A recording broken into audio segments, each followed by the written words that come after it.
பல்லாயிரக்கணக்கான ஆடம்பர வீடுகள், சொகுசு கார்கள், ஹாலிவுட்னு பாரபட்சம் பார்க்காமல் விழுங்கிய காட்டுத்தீ. உலகத்துல இருக்கக்கூடிய பணக்காரர்கள், பெரிய பெரிய செலிபிரிட்டி ஸ்டார்ஸ் வாழக்கூடிய இந்த பகுதியில இப்படி ஒரு நிலைமையா?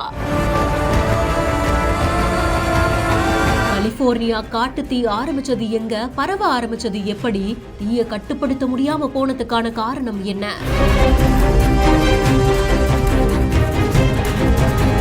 யுஎஸ் வரலாற்றிலேயே இந்த தீ விபத்து நடந்ததே கிடையாது அப்படின்னு சொல்லக்கூடிய அளவுக்கு கலிபோர்னியா மாகாணத்துல பரவின காட்டுத்தீ பலரையுமே அதிர்ச்சிக்குள்ளாக்கி இருக்கு. ஜனவரி 7ஆம் தேதி பாலிசைட்ல பரவ ஆரம்பிச்சதா சொல்லப்படுற இந்த காட்டுத்தீ ஹாலிவுட் ஹில்ஸ், ஏட்டன், ஹர்ஸ்ட், லிடியான்னு பல இடங்கள்லயும் தீ பற்றி எரிய ஆரம்பிச்சது, பரவ ஆரம்பிச்சதா சொல்றாங்க. கடற்கரையில சோளம் சுடும்போது அதுல இருந்து பொறி எப்படி கிளம்பி வருமோ அந்த மாதிரி அங்க இருக்கக்கூடிய வீடுகள்ல இருந்தும் மரங்கள்ல இருந்தும் தீ பொறி பரவின காட்சிகள் பார்க்கறதுக்கே அவ்வளவு அதிர்ச்சியா இருந்தது. உயிரை கையில பிடிச்சுக்கிட்டு அந்த இடத்துல இருந்து ஏராளமான மக்கள் வேற இடங்களுக்கு இடம்பெயர்ந்து சென்றாங்க. உலகத்தையே அதிர்ச்சிக்குள்ளாக்கின இந்த காட்டு தீயினால கிட்டத்தட்ட 12 லட்சம் கோடி ரூபாய் அளவுக்கு நஷ்டம் ஏற்பட்டிருக்கும்னு கூறப்படுது.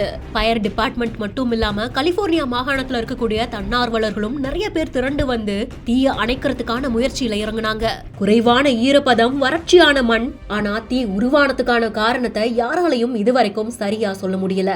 மரங்கள் உரசி அதனால தீ பற்ற தொடங்கி இருக்கலாம், இல்ல எலக்ட்ரிக் வயர் அருந்து விழுந்து அதனால இந்த விபத்து நடந்திருக்கலாம், அப்படி இல்லனா மனிதனே பற்ற வைத்த தீயா இருக்கலாமான்னு பல கோணங்கள்லயும் கேள்விகள் எழுந்துகிட்டே இருக்கு. இந்த தீ விபத்துல ஜனவரி 11 நிலவரப்படி கிட்டத்தட்ட 11 உயிர்கள் பறிபோனதாகவும் கூறப்படுது. மோசமான இந்த தீ விபத்துல இருந்து அங்க இருக்கக்கூடிய மக்கள் மறுபடியும் மீண்டு வரணும், கலிபோர்னியாவுக்கு பழைய மாதிரியே புதுப்பொலிவு கிடைக்கணும் அப்படின்றதுதான் பல நாடுகளை சேர்ந்த மக்களுடைய வேண்டுதலாகவும் இருக்கு.